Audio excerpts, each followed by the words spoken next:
car that requires no gasoline, emits no pollution, and needs no maintenance, it's the holy grail of the automotive world, and a promise that's realized in the electric car. But like most things in life, there are complications. We'll get to those, but first, check this out.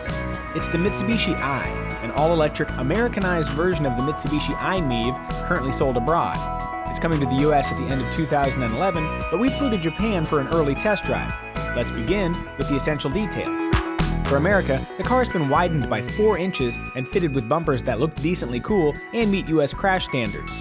The widening improves interior room for, let's say, American tastes. It also gives the i a wider, more stable appearance, making it look less like a toy and more like a real car. Despite being widened, seating is limited to 4.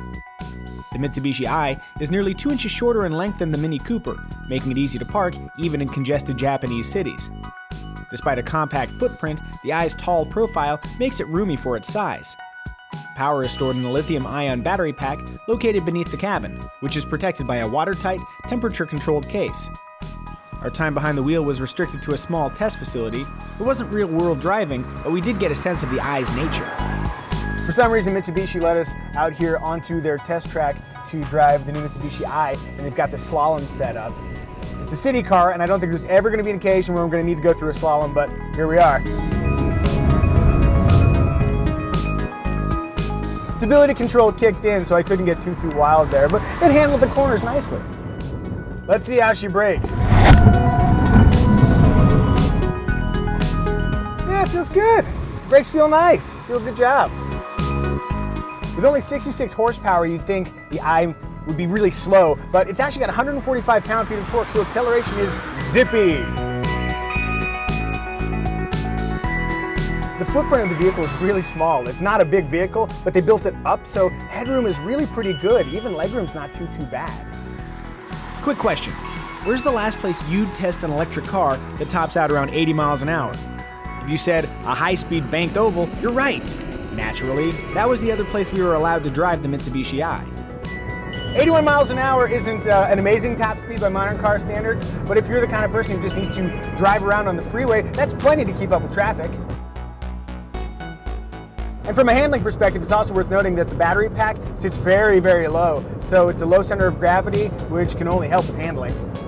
Oh yeah, stability control kicked in there for a second. So it handles well, but it does not want you to go through the banked oval at 80. Lesson learned. Hey, your call, Mitsubishi i. Once we'd squeezed the fun out of the banked oval, we did what right-thinking journalists should do and held a drag race. At a bit less than 2,600 pounds, the wider American car weighs more than 170 pounds more than its Japanese and European counterparts.